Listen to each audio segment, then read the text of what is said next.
आता आहे कुठे असा कधी गायब होऊ शकतो काही माणूस? काय माहिती कुठं ठेवलाय का बसलाय का ठेवलाय काय असं कसं होणार हो? या जगामध्ये आता एवढं मोबाईल, आई वडील, फॅमिलीला माहिती आहे. नमस्कार, तुमच्या सर्वांचं स्वागत करतोय आपल्या चॅनलवर. गेल्या अनेक दिवसापासून आपल्या महाराष्ट्रामध्ये जे आहे संतोष देशमुख यांचं प्रकरण मोठ्या प्रमाणात गाजत आहे. संतोष देशमुख यांचा हत्याकांड झाला आणि त्यानंतर जे आहे हे प्रकरण संपूर्ण महाराष्ट्रभरामध्ये मोठ्या प्रमाणात तापलं. अनेक दिग्गज नेत्यांनी त्यांच्या घरच्यांची भेट वगैरे घेतली, परंतु मित्रांनो गेल्या अनेक दिवसापासून त्यांना न्याय मिळण्याचं नाव घेत नाहीये. कारण यामध्ये अनेक दिग्गज आणि मोठमोठ्या नेत्यांची नावे समोर निघून येत असल्यामुळे हे प्रकरण दाबलं जातं की काय असं वाटायला लागलंय.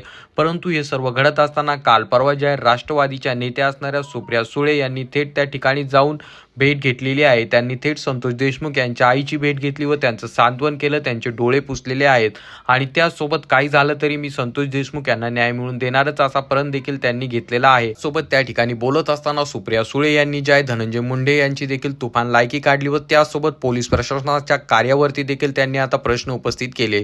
गेल्या अनेक दिवसापासून आपण पाहत आहोत या प्रकरणातील एक आरोपी गेल्या अनेक दिवसापासून तो मोकाट फिरत आहे आणि तो अजूनही पोलिसांना कसा सापडत नाही असं बोलत त्यांनी त्या ठिकाणी पोलिसांवर देखील ताशेरे ओढलेले आहेत. तरी तुम्हाला या प्रकरणात काय वाटतं खाली कॉमेंट करून सांगा.